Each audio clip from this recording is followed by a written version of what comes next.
ఒకవేళ ఈరోజు నీకు శాంతి లేదా, సమాధానం లేదా, నీ భారాన్ని నువ్వే మోసుకుని నలిగిపోతున్నావా, నీ భారాలన్నీ నీ మీదే వేసుకుని భయంకర పరిస్థితుల్లో కొట్టుమిట్టాడుతున్నావా, Jesus Christ is calling you today.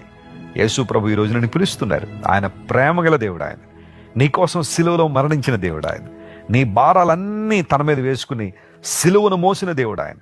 సిలువ అంటే కేవలం మనం అనుకున్నది మాత్రమే కాదు, సకల లోక పాప భారాన్ని యేసు ప్రభు తన భుజాల మీద వేసుకున్నారు. ఆయన భరించాడు, మోయగలిగిన దేవుడు ఆయన. నీ భారాన్ని మోసాడు ఆయన. నువ్వు ఉన్న చోటున యేసు ప్రభుని హృదయంలోకి ఆహ్వానించి, అయ్యా నీ రక్షణ నాకు కావాలి, నీ కృపలో నేను వర్ధిల్లాలని కోరుతున్నానని ఆయన మీద నువ్వు ఆనుకోగలిగితే నీ భారం అంతా భరించే దేవుడు ఆయన. ఓ దేవుని సేవకుడు ఇలా అంటాడు, ఈరోజు నాకు చాలా పనులు ఉన్నాయి, చాలా పనులు నేను చేయాల్సిన వాడిని ఉన్నాను, చాలా బాధ్యతలు నా మీద ఉన్నాయి.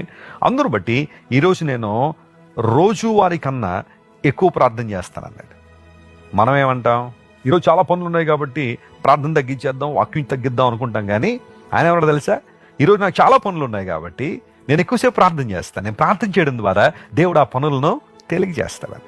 ఎంత చక్కని మాట. దేవుని మీద ఆనుకోవడం అంటే అదే, ఆయన మీద మన భారం వేయడం అంటే అదే.